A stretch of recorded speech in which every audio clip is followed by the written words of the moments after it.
invito que abra su Biblia y vamos a la epístola o a esta breve carta de Pablo a Filemón.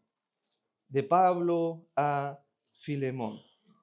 Y es hermoso, daba gracias al Señor por la lectura que hacía mi hermano Máximo, tan precisa en torno a nuestro tema.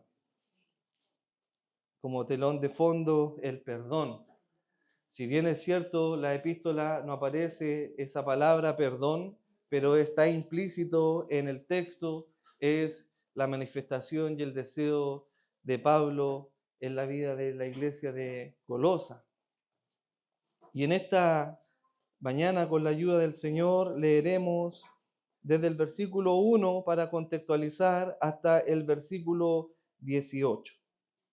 Filemón tiene un solo capítulo, leeremos desde el versículo 1 al versículo 18 y dice así la palabra del Señor. Pablo, prisionero de Jesucristo, y el hermano Timoteo, al amado Filemón, colaborador nuestro, y a la amada hermana Apia, y a Arquipo, nuestro compañero de milicia, y a la iglesia que está en tu casa. Gracia y paz a vosotros, de Dios nuestro Padre y del Señor Jesucristo. Doy gracias a mi Dios, haciendo siempre memoria de ti en mis oraciones, porque oigo del amor y de la fe que tienes hacia el Señor Jesucristo y para con todos los santos, para que la participación de tu fe sea eficaz en el conocimiento de todo el bien que está en vosotros por Cristo Jesús. Pues tenemos gran gozo y consolación en tu amor, porque por ti, oh hermano, han sido confortados los corazones de los santos. Por lo cual, aunque tengo mucha libertad en Cristo para mandarte lo que conviene, más bien te ruego por amor, siendo como soy, Pablo, ya anciano. Y ahora, además, prisionero de Jesucristo. Te ruego por mi hijo Onésimo, a quien engendré en mis prisiones, el cual en otro tiempo te fue inútil, pero ahora a ti y a mí nos es útil, el cual vuelvo a enviarte. Tú pues recíbele como a mí mismo.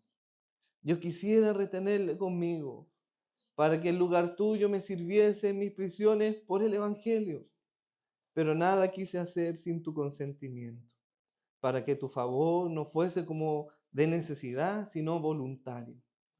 Porque quizás para esto se apartó de ti por algún tiempo, para que le recibieras para siempre, no ya como esclavo, sino como más que esclavo, como hermano amado. Mayormente para mí, pero cuánto más para ti, tanto en la carne como en el Señor. Así que, si me tienes por compañero, recíbele como a mí mismo.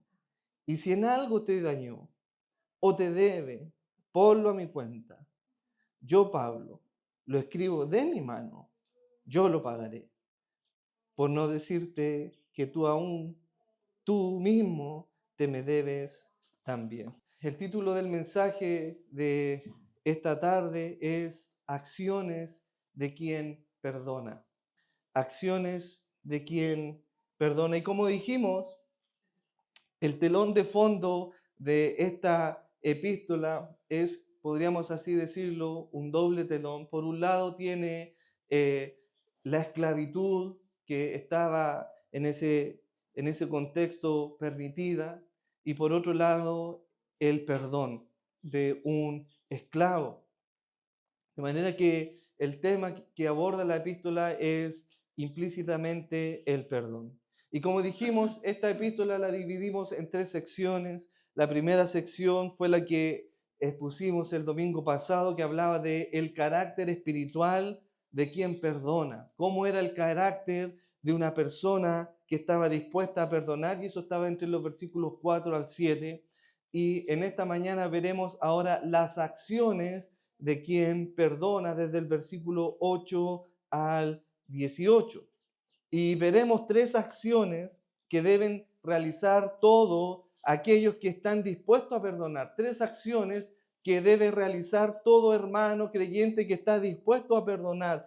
3 acciones que solamente pueden realizar aquellos que han sido perdonados por Dios, que han sido perdonados por Cristo, son aquellos que pueden realizar estas 3 acciones. Y como de una manera fácil y didáctica para poder recordarla e internalizarla en nuestra mente y corazón, es que estas acciones comienzan con 3 R's. La primera R es recibimiento. Recibimiento, esa es la primera acción, recibimiento. La segunda acción es restauración, restauración. Y la tercera acción es restitución, restitución. Son las 3 R's que deben acompañar a todo verdadero creyente que debe estar dispuesto a perdonar. ¿Cuáles son estas acciones? Recibimiento, restauración y restitución. Y observa cómo Pablo, me encanta cómo hace Pablo, escribe esta carta, cómo Pablo vincula la introducción que tuvimos desde el versículo 1 al 3, cómo vincula esta introducción con el bloque principal de su carta, con esta frase que encontramos en el versículo 8, por lo cual, es decir, debido a lo anterior.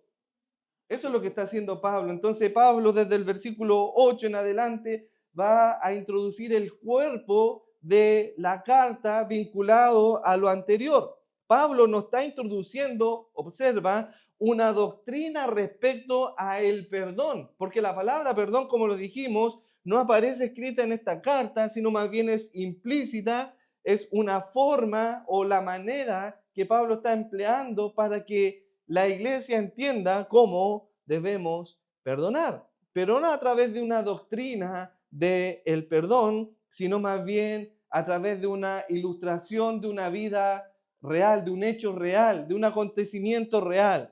Lo vimos el domingo pasado que este esclavo Onésimo había huido de la casa de Filemón y había ido a parar a Roma, donde por las circunstancias y dentro de la soberanía de Dios llega a donde Pablo y Pablo le presenta el Evangelio. Entonces, ese es el contexto de esta epístola. Entonces, debido a que Pablo sabía cómo era el corazón de su viejo amigo Filemón, porque Pablo conocía a Filemón de antemano, lo dijimos el domingo pasado, que lo más probable que Pablo conociera a Filemón en uno de su tercer viaje misionero, llevando el Evangelio a Éfeso, a la ciudad de Éfeso, donde lo más probable haya conocido a Filemón.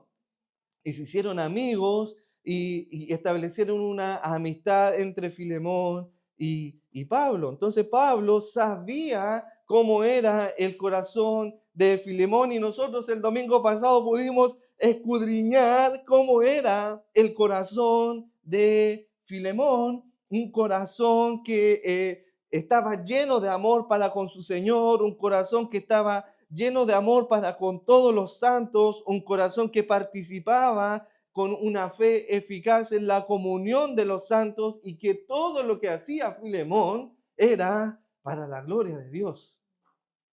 Ese era el corazón de Filemón, un corazón fructífero, lleno de amor. No es un amor escuálido, sino más bien un árbol lleno de frutos. Eso era Filemón. Tú observa un árbol cargado al punto que sus ramas se llegan a quebrar de tantos frutos que lleva ese árbol. Eso era Filemón.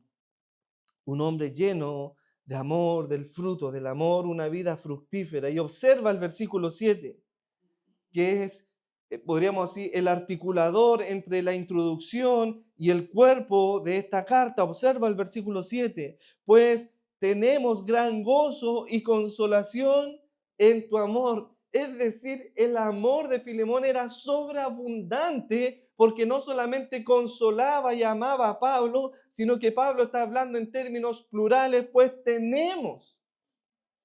Todos los apóstoles, todos los santos tenemos gozo, no dice gozo, dice gran gozo. Observa el énfasis que caracterizaba la vida de Filemón, gran gozo y consolación en tu amor. Porque por ti, oh hermano amado Filemón, han sido confortados los corazones ¿de quién? ¿De un santo? De los santos. De manera plural, Pablo se incluye entre muchos creyentes a los cuales Filemón era causa de gozo y consolación en amor. Oh querido hermano, examínate ahora tú mismo. ¿Cuántos de tus hermanos sienten gozo y consolación por tu forma de amar? ¿Cuántos corazones son confortados por la manera en que tú amas a los hermanos? Hay gran gozo en la vida de tus hermanos al observar el amor que fluye de tu vida. Es un gran desafío para nosotros la vida de Filemón, un ejemplo de amor. Y la palabra clave que aparece en el versículo 7 es confortados.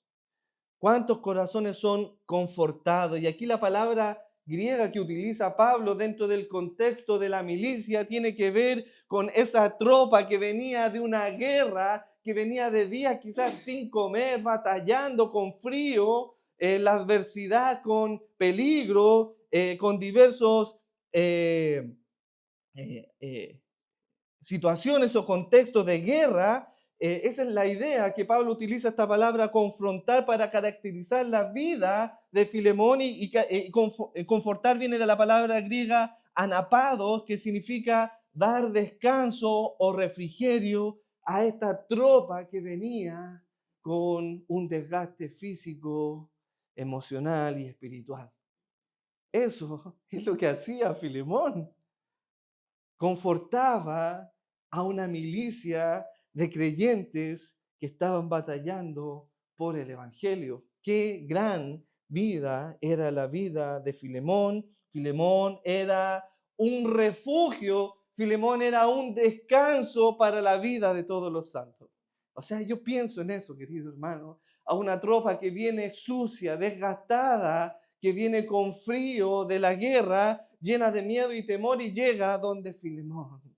Y Filemón conforta los corazones de esa tropa. Tiene la capacidad para confortar y animar no a un creyente, sino a muchos creyentes, hermanos en la fe. De manera que Pablo quiere decir en este versículo 8, por lo cual, es decir, debido a que Filemón, tú tienes un interés por el Señor, debido, Filemón, que tú tienes un interés por los santos, debido, Filemón, que tú tienes un interés por la comunión fraternal de la iglesia, versículo 6, debido a que tú tienes un interés por el conocimiento de Dios y su palabra, y debido a que tú tienes un interés por hacer todas las cosas para la gloria de Dios, es que te escribo no por mandamiento. Y eso es lo que dijimos el domingo pasado, que Filemón no necesitaba ser persuadido por Pablo para que perdonara a Onésimo, porque Pablo sabía perfectamente cómo era el corazón de su amigo Filemón. Debido a que él amaba al Señor, los santos y la comunión, y que todo lo hacía para la gloria de Dios, es que Pablo no escribe por mandamiento, sino que Pablo lo hace a través de un ruego. Observa el versículo 9. Más bien te ruego por amor. Te ruego por amor. Pablo apela a su lazo de amor que los unía, no a la autoridad apostólica que perfectamente podría mandarle. No, Pablo diciéndole a Filemón, te ruego por amor. Pablo apela a ese lazo de amor. Oh, cuán glorioso, querido hermano, es el amor de un verdadero creyente. Porque yo cuando leía esta carta, inmediatamente contrastaba y decía, ¿cómo debe haber sido ese amor entre Pablo y Filemón? ¿Cómo debiera haber sido ese amor de un verdadero amigo y creyente en la fe vino inmediatamente 1 Corintios 13, 4 al 7, que ese amor que tenía Pablo y Filemón era un amor que estaba dispuesto a sufrir.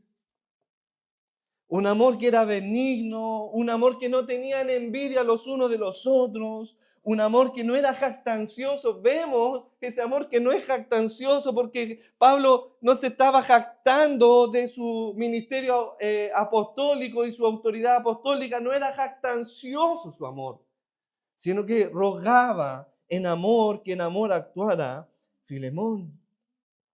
Y ese amor, como dice Corintio, no hace nada indebido, no busca lo suyo. Qué ejemplo de aplicación práctica de este versículo en la vida de Filemón. Un hombre que no buscaba lo suyo.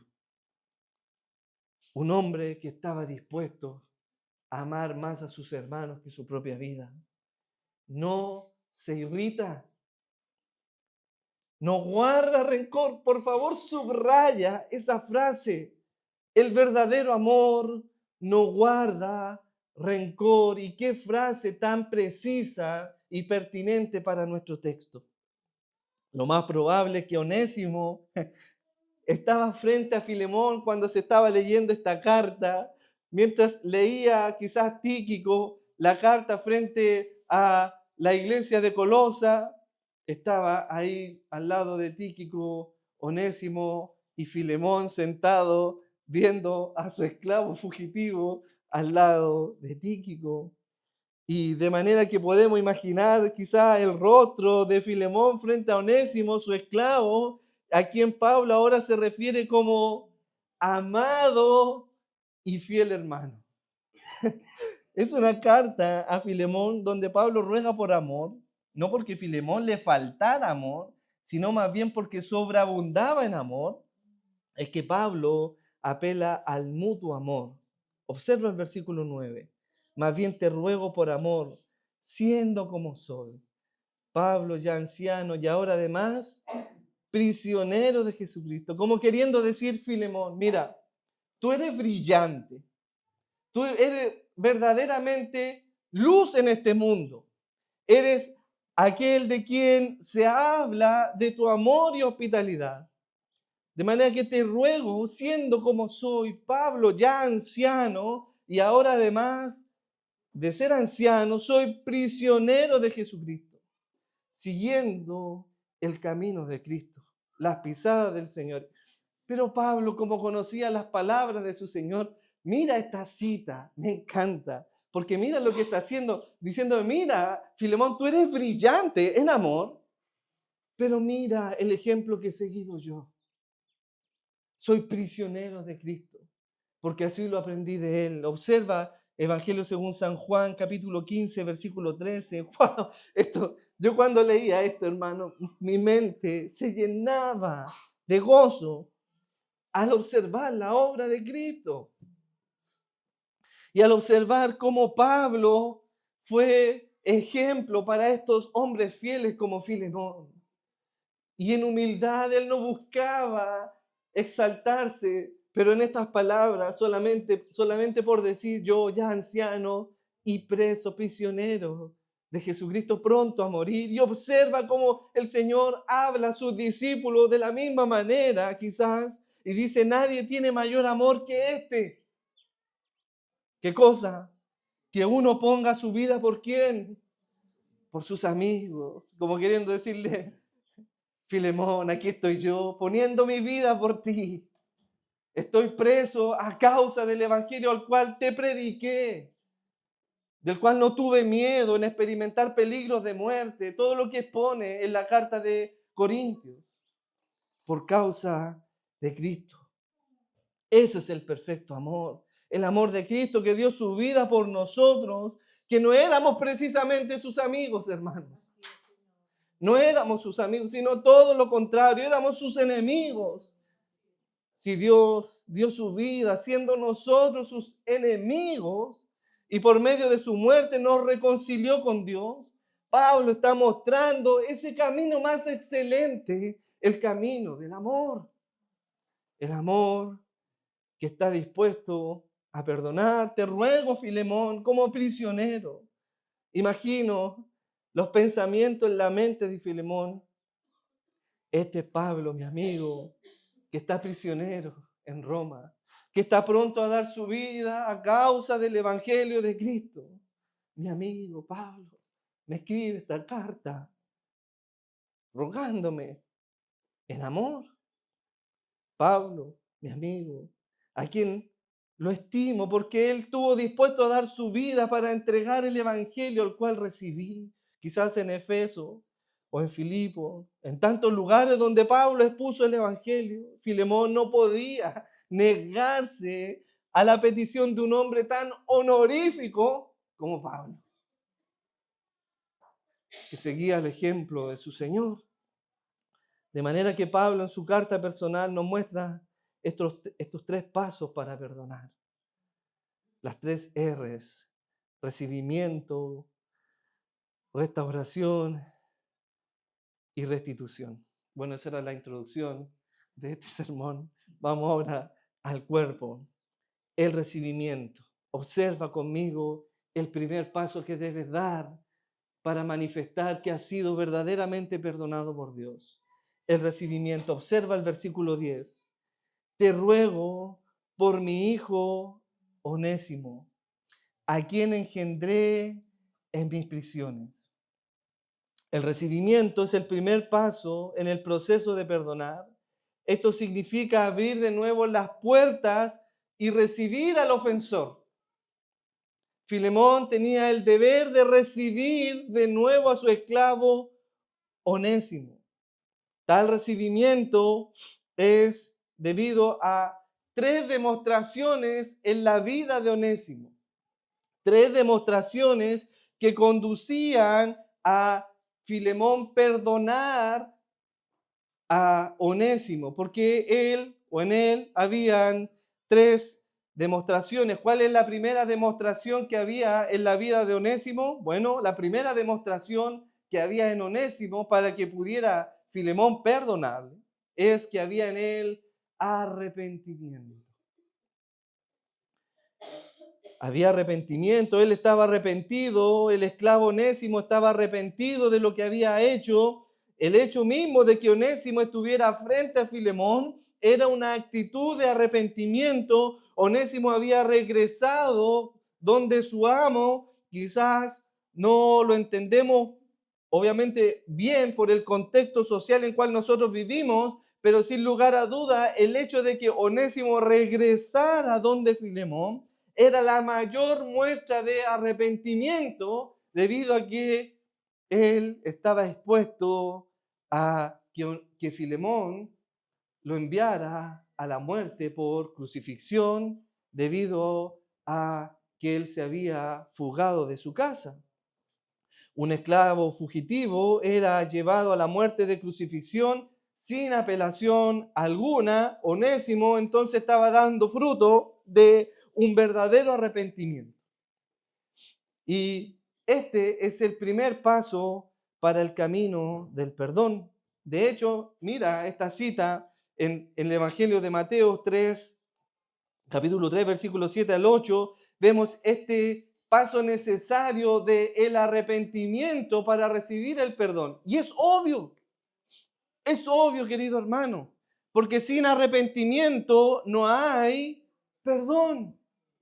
El arrepentimiento es necesario para nuestra salvación, porque si no existiría una salvación universal, y la Escritura no nos presenta una salvación universal, sino todo aquel que se arrepintiere y creyere que Jesucristo es el Señor, alcanzará salvación. De manera que el arrepentimiento es el primer paso para el perdón. Y observa cómo Juan el Bautista, dentro del contexto de un falso arrepentimiento, reprocha la actitud de los fariseos y los saduceos que venían a bautizarse, pero venían con un falso arrepentimiento.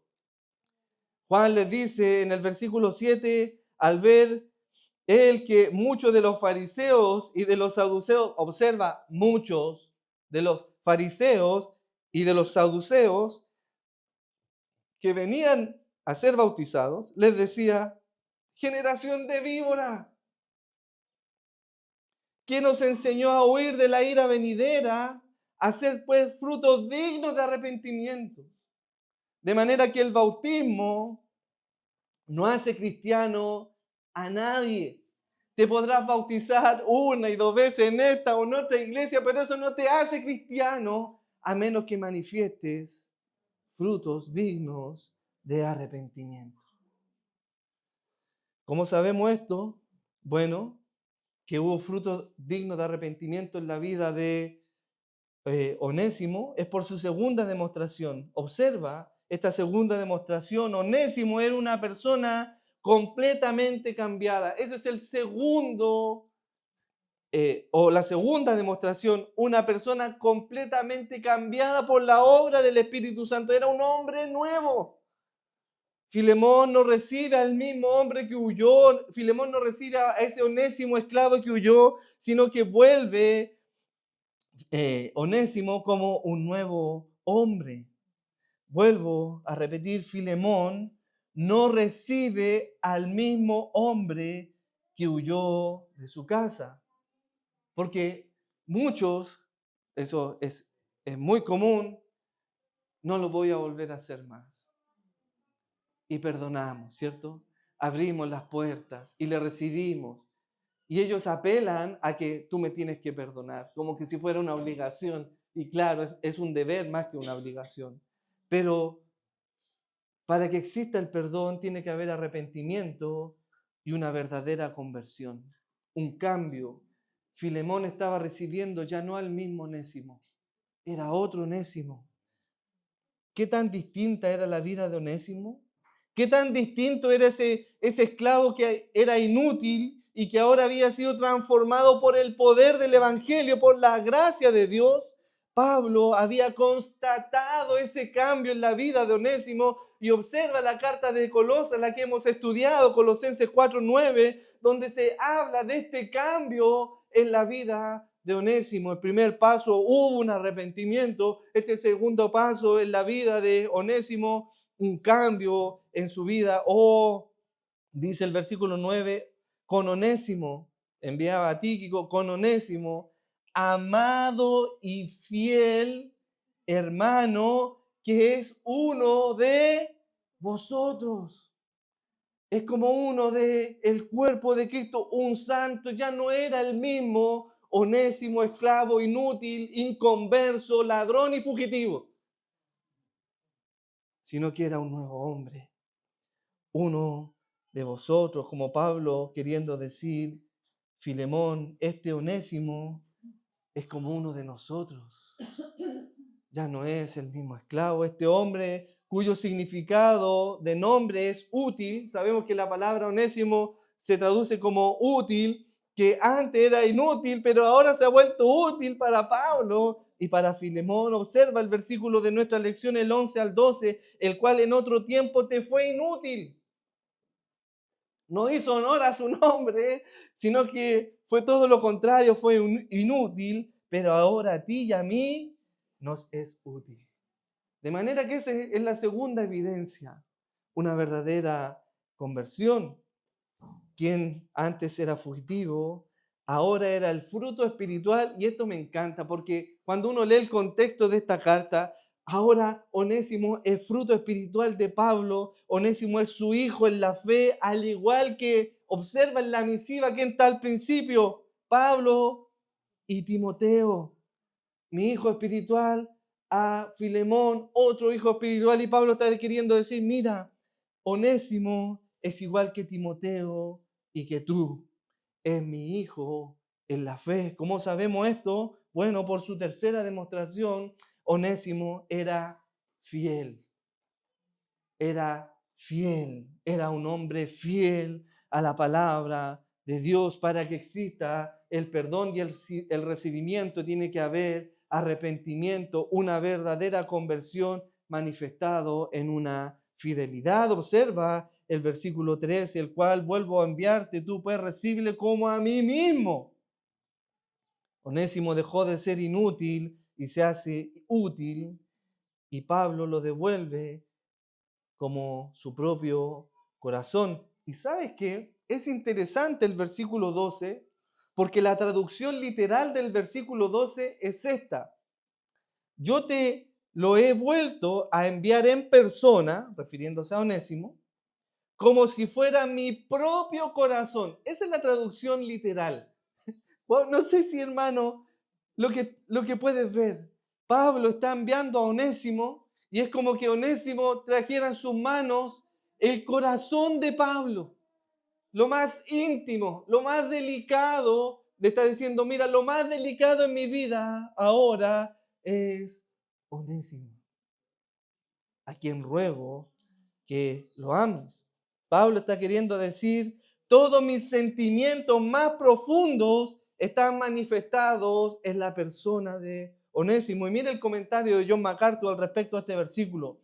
Los sentimientos de Pablo hacia este esclavo fugitivo de origen frigio había crecido hasta hacerse muy profundo. Pablo había descubierto en él a un gran hombre digno de conocer y digno de amarle. Eso era Onésimo. De igual manera, Samuel Pérez Millo comenta en este versículo que Pablo no solo enviaba de regreso a un esclavo convertido, y eso me encanta, porque me encanta cómo observa aquí Samuel. Dice, Pablo no está enviando a un esclavo convertido y diciéndole, a Filemón recibe a este hermano, no, sino que lo está enviando a lo más querido y sensible del apóstol Pablo. Recibe a Onésimo, es recibir el corazón de Pablo mismo. Qué afecto, sin lugar a duda, había hacia Onésimo. Observa el versículo 12 y 14 de nuestra lección, el cual vuelvo a enviarte, tú puedes recibirle como a mí mismo. Yo quisiera retenerle conmigo, para que en lugar tuyo, observa esa frase, es decir, Pablo está poniendo en la mente de Filemón que Onésimo para mí es igual a ti. Si yo tuviera a Onésimo a mi lado, es como que te tuviera a ti.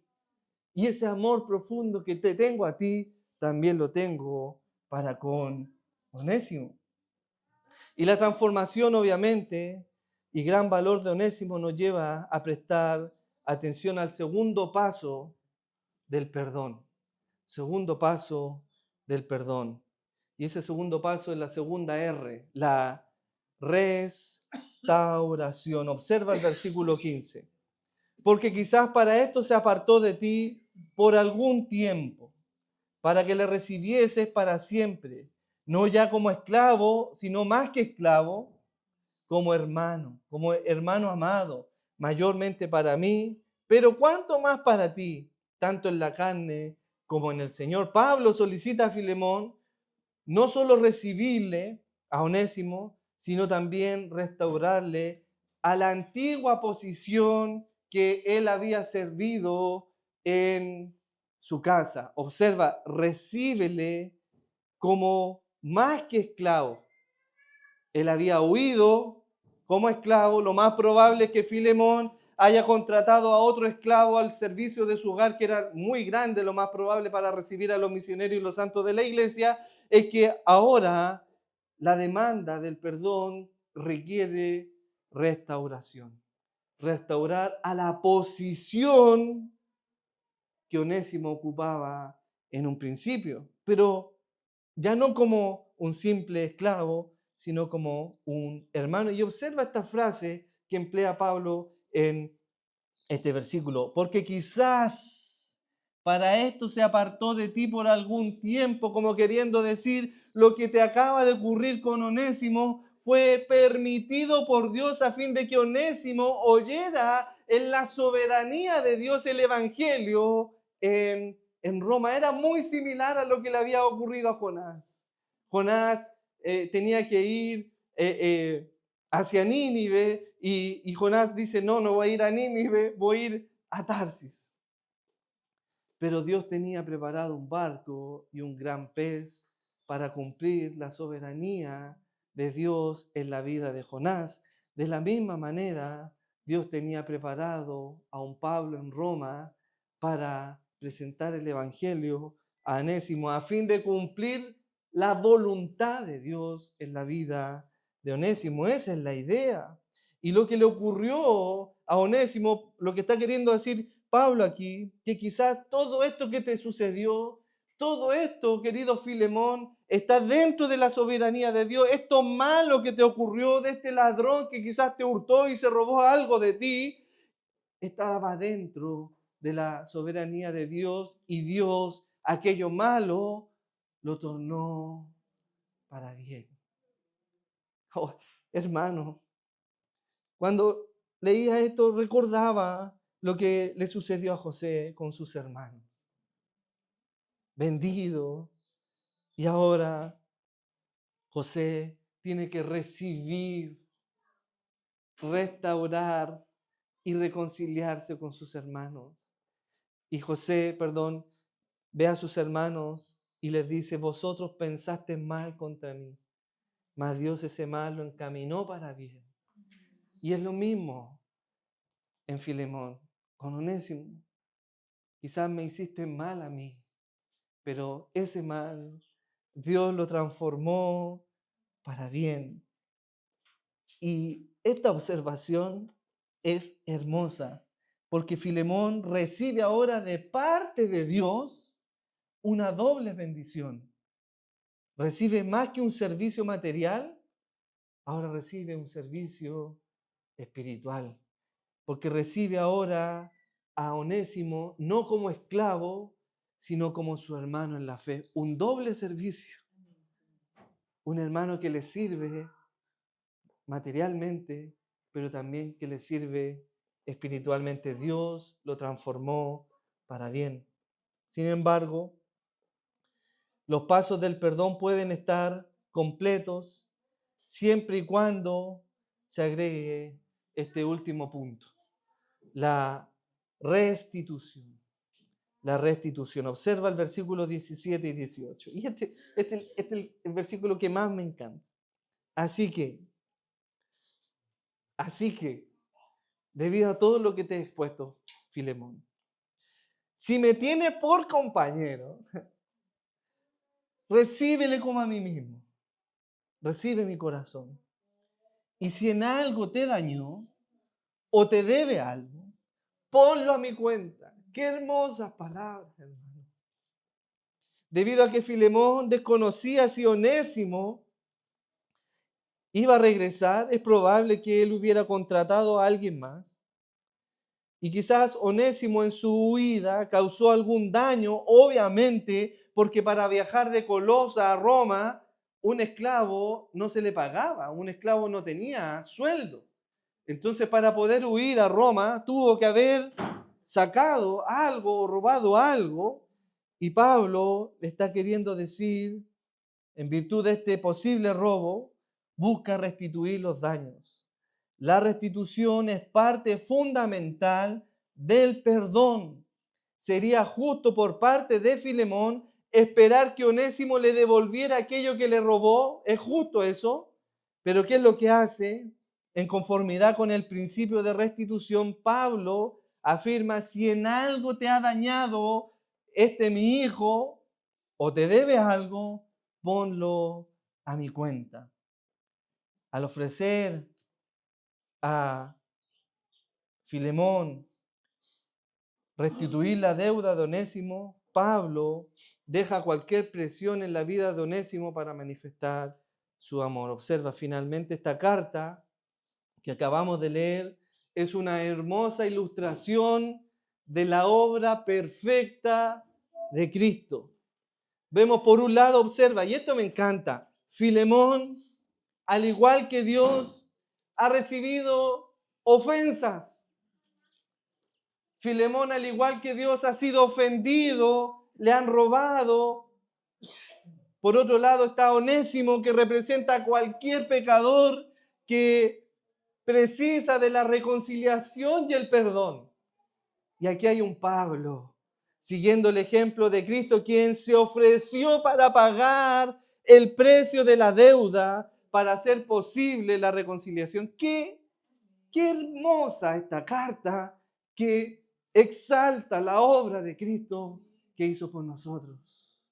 Un Dios que fue ofendido y un Jesucristo necesario para la reconciliación de esa ofensa. Y un Onésimo, que somos todos nosotros, que hemos ofendido a Dios. La carta, si bien es cierto, no nos dice si Filemón finalmente perdonó a Onésimo. No sabemos lo que sucede ahí, no lo vemos porque no lo encontramos, pero sin embargo, debido al carácter espiritual en la vida de Filemón, es que sabemos que Filemón perdonó a Onésimo sin reservas.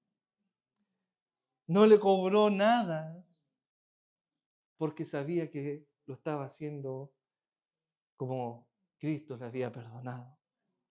Quizás después de leída esta carta de Filemón a la iglesia, lo más probable es que se leyera también por consiguiente la carta que traía Tíquico de Pablo para Colosenses, porque traían dos cartas. Eso era, venía Tíquico con dos cartas, una para Filemón y otra para la iglesia de Colosa.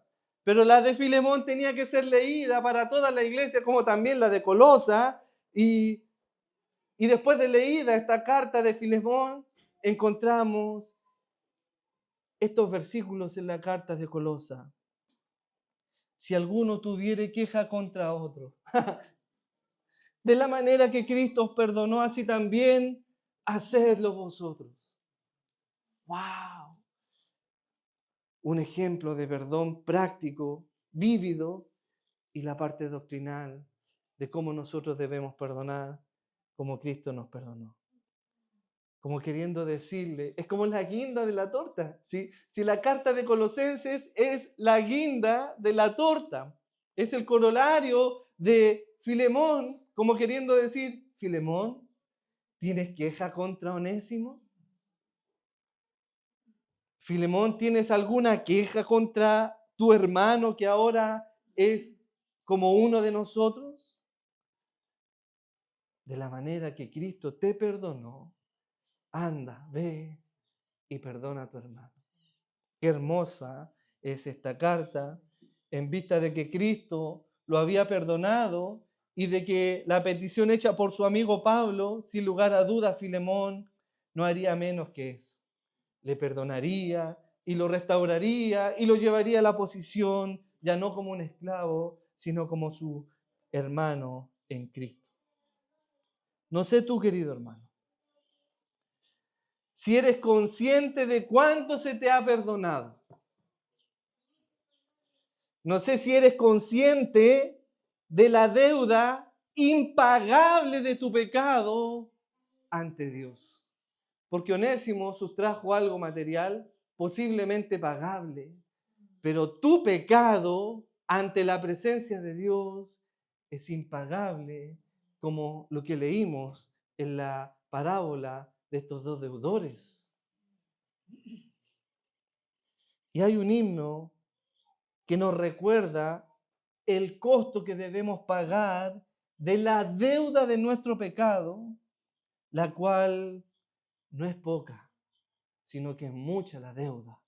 ¿Por qué? Como dice ese himno, muchos fueron los azotes que el verdugo descargó sobre el cuerpo que llevaba el madero de la cruz. Ese precio tan inmenso que pagó mi Salvador.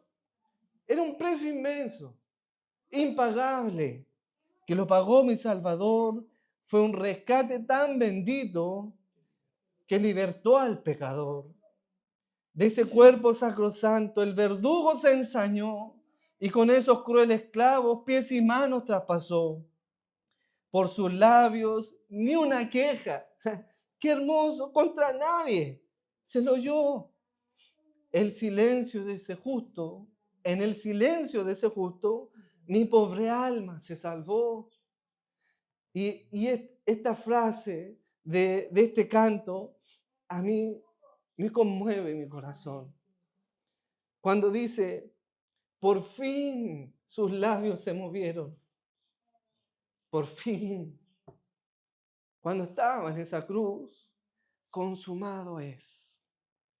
Hecho está. La deuda está pagada. Amén, gracias Señor. Hay perdón. Amén, amén. para todos los que han creído en Cristo, que han venido en arrepentimiento y fe, buscando ser restaurados, restituidos y perdonados mediante el pago que hizo Cristo en la cruz del Calvario. Esa obra perfecta, que por eso a mí me salvó. Eso es la carta de Filemón, la carta que exalta la obra de Cristo. El ejemplo de Pablo, dispuesto a perdonar como Cristo nos perdonó. Y tú, hermano, y vosotros, que estábamos muertos en delitos y pecados, en la incircuncisión de vuestra carne, os dio vida juntamente con él. Observa, perdonando todos los pecados, no algunos, todos, porque su riqueza es inescrutable. Tenemos un Padre rico en amor, rico en misericordia, que tu deuda pecaminosa está saldada en su riqueza. Wow, hermano. No es gozo para tu vida saber que tienes un Padre tan rico que está dispuesto a interceder como lo hace Jesucristo. Si algo te debe ante el Padre, ponlo a mi cuenta. Yo lo pagaré. Wow. Señor, bendiga la obra gloriosa de nuestro Señor Jesucristo. Te invito a que oremos.